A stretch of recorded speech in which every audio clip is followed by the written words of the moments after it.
insurance columnist. In fact, actually, if you want to see me, I'm on, let's see, the NOLA site, Insurance Forum, Producers Web, Insurance Newsnet. On our own site, we distribute all our tweets, blogs on Facebook, LinkedIn, Twitter. We're all over the internet trying to become the #1 Twitter in the industry. How about that? 18 months ago, I didn't know what a tweet was, Joe. I mean, think about that. Well, when I think about it, hey, you know what? If I really truly have an hour, I'll die and go to heaven. But that says 57:02. I doubt if that's my time. I want to talk to you a little bit about the impact of the mortality revolution because it matters. How would you like to know? I'm in front of a broker-dealer a couple years ago, and my whole presentation was a Part 2 medical app. Now think about what I just said. A Part 2 medical app. I said, how can you do financial planning? How?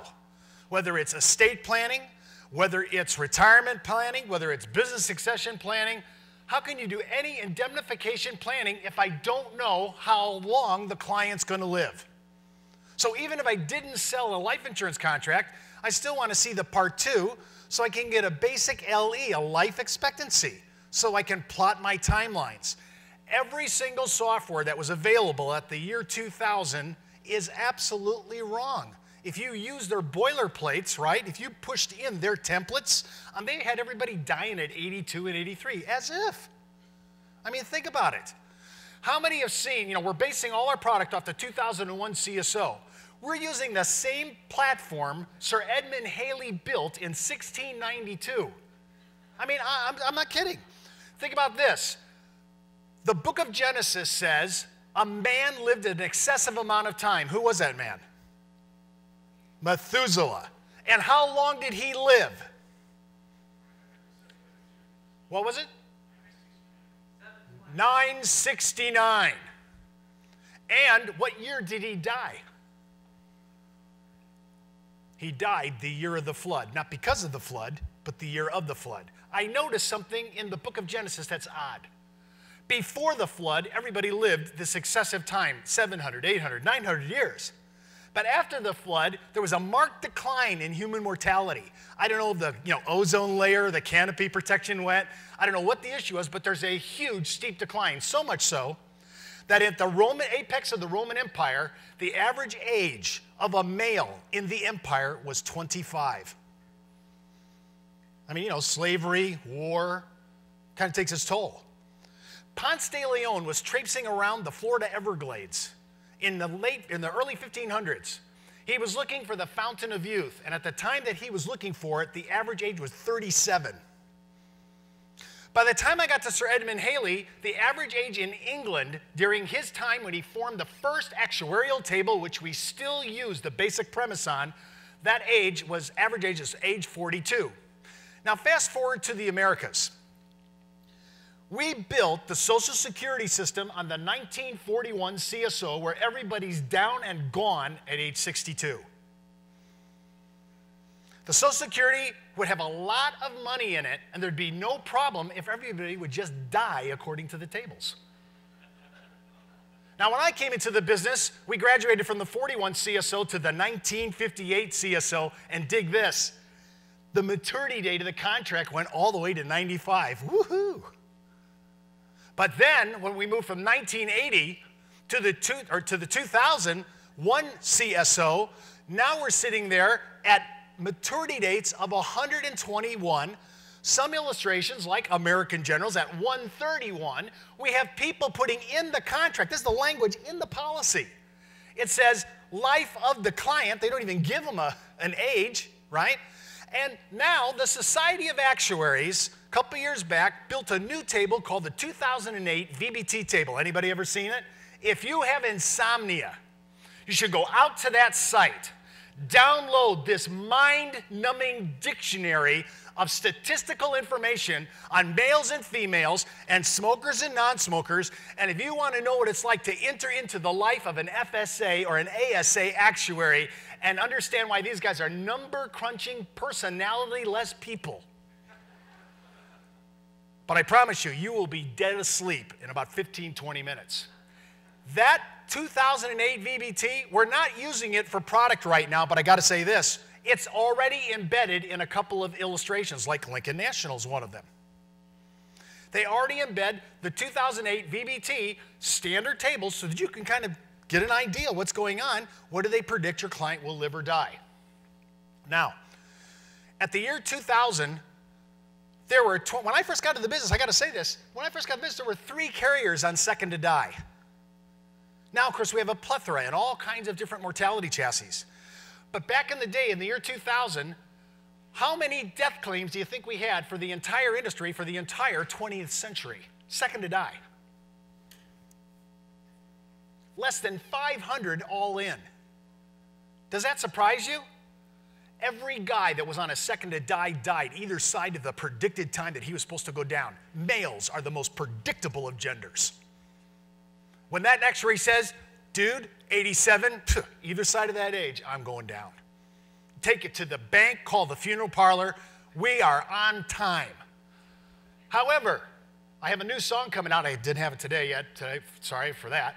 It's called Women Live Forever and Men Just Die.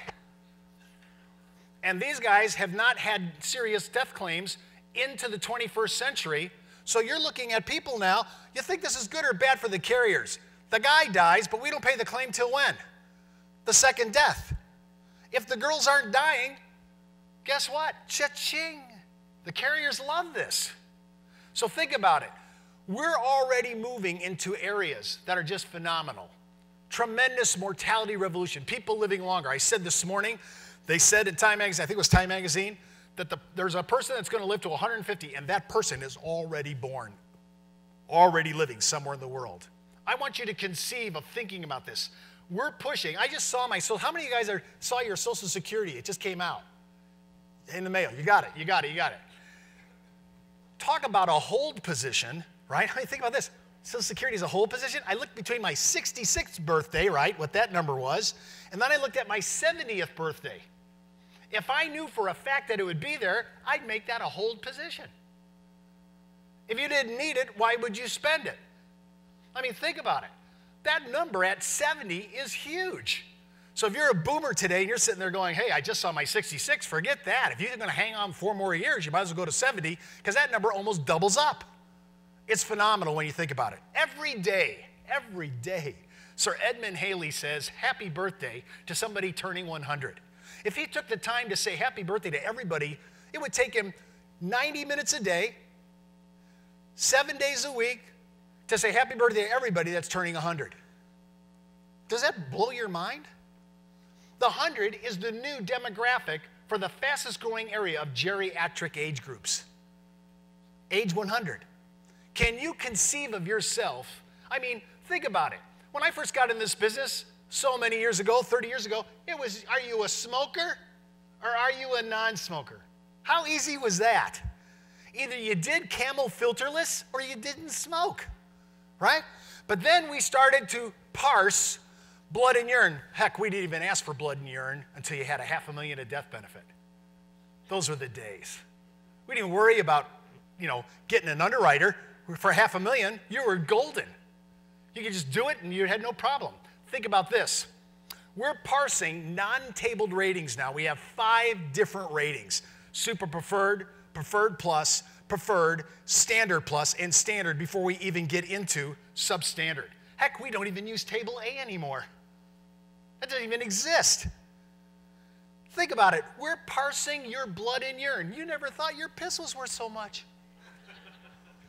I mean, you think about micromanaging your cholesterol, and we're looking at a Chem 24, and it's a crapshoot because you're on the bubble. Should I go preferred plus or should I go super preferred? You're on the bubble. We're managing to it now on an unbelievable area. Now think about this. If I keep stretching the timeline longer, what happens to the life insurance premium? It gets what? Smaller. Now think about this. At the year 2000, I got interviewed by the Wall Street Journal. They said, oh, the Y2K is coming. Steve, I hear XXX and EEE. And I said, don't worry about it.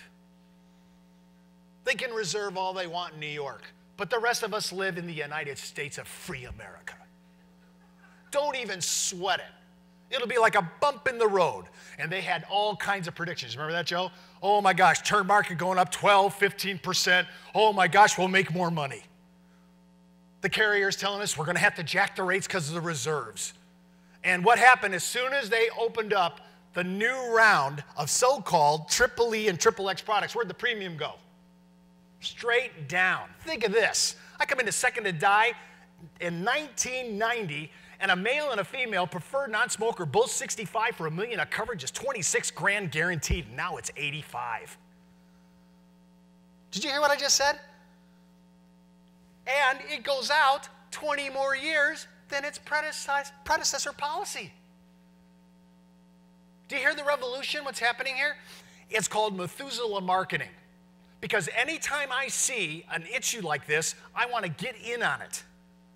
And I want to start using my tactical and strategic way of thinking to apply it to regular, everyday planning. That's why anytime I do a regular plan, I'm always taking a part 2 with me first, and I'm going through the entire history so that I can plot a reasonable life expectancy before I do any of the modeling, whether it's estate planning, business succession planning, retirement modeling, indemnification. I need to know where I'm going to be. So I lay out a whole timeline so I can figure out how long I'm going to be in on this. Now think about this. 10 years ago, we started giving rewards for people who wanted an SPIA life only, and if you were sick or you had an impairment, your timeline was shorter, so what happened to your benefit on an SPIA? It went up. Tale of two brothers, twins. They've grown up together. One was a good seed, one was a bad seed. But they always worked together, they always are in business together, and they dittoed everything in their portfolio. Well, it came time when they were 65 that they went ahead and they bought an SPIA for part of their portfolio. When they went to deliver the policies, Brother A looks at his income and Brother B looks at his. Brother A says, we issued the policies on the same date. We put both $500,000. Our birthdays are identical. Everything is the same. Why does my brother have almost 5 to 6% more a month than I do? And I said, I'm sorry, but your brother smokes and you don't. Now we reward bad behavior. Can you imagine going to an SPI medical underwriting, you're probably healthy, and all of a sudden you want to put a coatine patch on there to see if you can drag coat in your spillage in your urine? I mean, I'm talking about how you're gaming the system. You've been healthy all your life, but for another couple weeks, you're going to do a couple packs, right? Because it's going to show up in your urine. It won't damage your lungs. It'll just show up in your urine. I mean, are we crazed or what? Now we're doing inverted underwriting, inverted thinking, right? And think about it. If I'm putting income riders on all these annuities, and I put it on joint, as I gave my wife as an example, right? I think we're going to beat the bank. I mean, these women are going to live for frickin' ever. I can't wait to go on joint life, put an income on my annuity and say, go ahead and head it. Because I know I'm going to score on this. How can I go wrong? Women don't die. I mean, just think about what I'm saying. Women don't die. Is this really actuarial science? I ask you. One day, I'm at Lincoln Benefit Life, and I'm talking with an actuary, and he says to me, I said, I'd like to see the hallowed halls of the tables. And he says, come with me. And we go into the room, and it's a dark little closet, and they got little charts up there. And I'm thinking, oh my gosh, I thought he was kidding. And they had all their charts up there, and I said, wow, this is actuarial science. And he goes, well, actually, Steve, there's no such thing as actuarial science. It's all best guess math. And I said, you gotta be kidding me. This isn't a science? I mean, this is like, the Bible of life insurance, and you're telling me it's not true. It's just, hey, we're taking our best shot. That was hard for me to understand because I'm looking at impairments now. Remember when they told us that table shaving was going to be at B? Remember that, Joe? We're going to shave everything from 2 tables down. Then it went to 3 tables down. Then it went to 4. Now, by the way, we have carriers right now, 4 tables to standard. And then they said, oh, but we'll cap it at 70. Now it's capped at what? 75. Do you guys see everything that's changing? I don't know about you, but doesn't that sound like that's weird? As a matter of fact,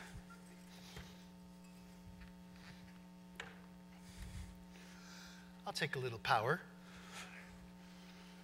I'll take a little power. Ah, there we go.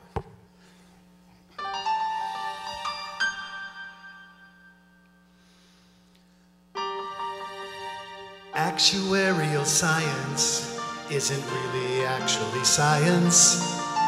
Actuarial science, well, it's not science after all.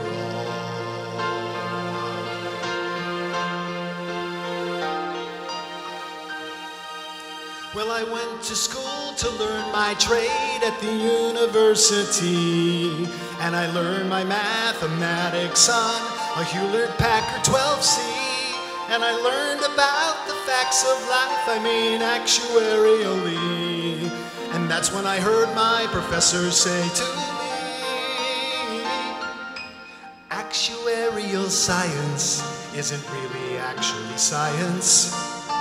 Actuarial science, well, it's not science after all.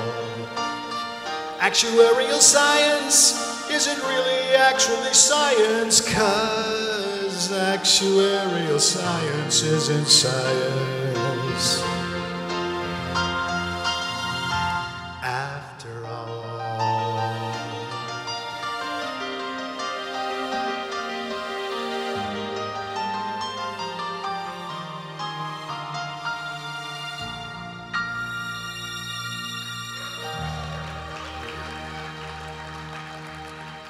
You know, and they pay me to do this. I'm just gonna kind of, how many are okay with this because I have so much time left? Oh, no, I don't have that much time left, honestly. I'm just thinking of this song. And there's a carrier in the room today that I should get a serious soft dollar marketing after this. That's just a big hint. I went to a carrier the other day, and they said they had a product that would blow me away. It was Nicola, Nicola, Nicola. I never did insurance with an indice. I always bought direct from the S&P until Nicola, Nicola. Nicola. Well, I'm not the sharpest little tool in the box. I'm no actuary, I'm as dumb as an ox. I took the proposals to my CPA. He said I could sign my clients that vary every day. And I'm not the most smartest guy, but it all added up and the numbers don't lie. It was Nicola. Come on, guys. Nicola. Nicola. Everybody, Lola. Nicola. Coward. Nicola. Bill that, would you please? I need it like that. This is a personal testimony. One day, everything went wrong, and I just put it into this little ditty. I woke up this morning, showered and shaved, put on my best pinstripes that matches my shades. I got down to the office, I was feeling just fine, but that big case I banked on has just been declined. And when I think, oh, it couldn't get worse, I read my commission statement and I found I've been reversed. And the appointments I've scheduled have been canceled and rescheduled again. And I need a case badly, so I guess I'll just go sell my friends.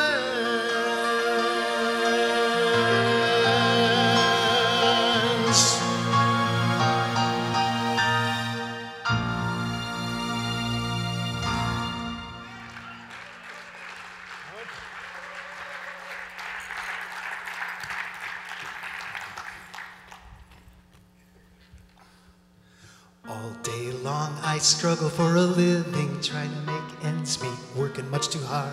Just the time my head's above the water, the home office pulls out its card.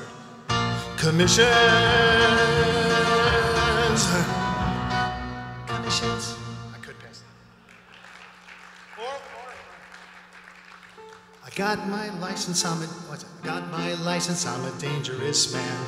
E-N-E-N-O.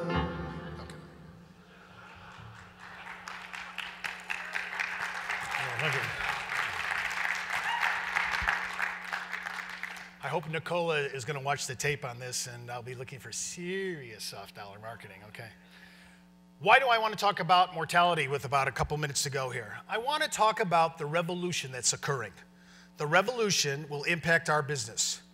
The next time we see a CSO, most of us will still be living. The next upgrade, and it's coming. And we're already seeing premium prices go to new lows, not highs. I've noticed that several carriers have gotten out of the GUL market. Have you seen that? Think about this. We're at 40-year term now, for term. GUL all the way out to 121, one of them at 131. Do you see where this is going? Why do I talk about snapping the timeline on all this? Because it's all about math, and it's all about our human longevity. What we're looking for always is carriers that recognize what the next step is. Now, for example, and I'll end with this. Nobody wants to replace a policy. Would you agree? But the carriers make us do it. Every year, I buy a term. I give it to my client. The next year, where does the premium go for the entire market? It goes down. So if I don't replace it, who's going to replace it? My competitor. So they gripe about me replacing a policy I just put in force 2 years ago, but who's really the culprit? I say, bro, you need to own it. Well, that isn't the field force's fault. Did you agree? That's not our fault. You guys put us in a competitive situation. But why are they dropping their premium? Listen, when I came into the business, this was the mantra. 2% of all term contracts end in a claim. Do you remember that? But what is it for the last decade? It's 1/2 of 1%. 1/2 of 1% on a death claim for term for the last decade. I mean, think about that. When you look at term insurance today, it's really, especially with GUL, you can get guaranteed cashless money all the way out to 120. Little side note, there are a few carriers, by the way, that actually endow those policies. So even though they're GUL, and even though they're not really cash accumulation, they actually have an endowment feature. Now, of course, they endow 120, so, are you going to live there to get it? But even at 100, you got half that number, and at 80, you're sitting right around 15 to 20% cash, money you didn't count on. So when I look at what's going on in the market, what's the future? They always ask me, what's the future? Here it is. What if I told you we have crazy people in the bowels of the basement of billion-dollar companies that are thinking about doing, and I can't make this stuff up, second to die, issue age 95. That's not the maturity date. I said that's the issue date, and don't laugh, we got a carrier today that issues to 94, second to die. Now, the second person has to be quite younger than that, but I'm just saying, think about this number. Second to die, 95.